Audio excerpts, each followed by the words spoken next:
తిరుమలలో ఒక ఘోర రోడ్డు ప్రమాదం చోటు చేసుకుంది. మొదటి ఘాట్ రోడ్లో ఒక కార్ బోల్తా పడింది.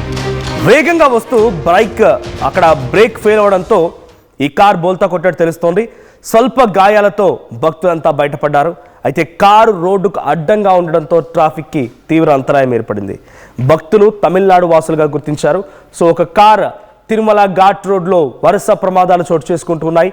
తిరుమల ఘాట్ రోడ్డు పైన ఒక కార్ బ్రేక్ ఫెయిల్ అవడంతో మొదటి ఘాట్ రోడ్లో బోల్తా పడింది. అయితే అక్కడ తమిళనాడు వాసుల కారులో వెళ్తున్నారట. కారు బోల్తా పడడంతో వారికి చాలా స్వల్ప గాయాలతో బయటపడ్డారు. సో ఆ కార్ రోడ్డుకి అడ్డంగా ఉండడంతో దాన్ని పక్కకు తొలగించే ప్రయత్నం చేశారు. కానీ అంతవరకు చాలా తీవ్రంగా ట్రాఫిక్ అంతరాయం ఏర్పడింది. మనం విజువల్లో చూస్తూ ఉన్నాం. కారు ఎలా బోల్తా పడింది చూడండి. కంప్లీట్గా కార్ టైర్లు పైకి వచ్చేసాయి. కారు బోల్తా కొట్టింది. అది టాటా కార్. నేను ఇక్కడ ఈ కార్ బ్రాండ్ కూడా ఎందుకు మెన్షన్ చేయాల్సి వస్తుందంటే, ఇదే ప్రమాదంలో ఇంకేదైనా వేరే కార్ అయినా కూడా, కొన్ని కార్లు అందరికీ తెలిసిందే ఆ బ్రాండెడ్ కార్లకు సంబంధించి. సో అదేదైనా వేరే కార్ లాంటిదైనా కూడా ఈ ప్రమాదం మరింత ఎక్కువగా ఉండిపోయేది. ఏకంగా కారు నుజ్జు అయిపోయేది. కార్ అంతా కూడా ఒకే వైపుగా వేటు పడడంతో అదంతా కూడా దగ్గరికి వచ్చేసేది. ఈ ప్రమాదంలో చాలా పెద్ద ఎత్తున మరణాలు లేకపోతే గాయాలు కూడా అయ్యేవి. కానీ ఇక్కడ ఈ కార్ తలకిందులైపోయింది. కార్ టైర్లు పైకి వచ్చేసాయి.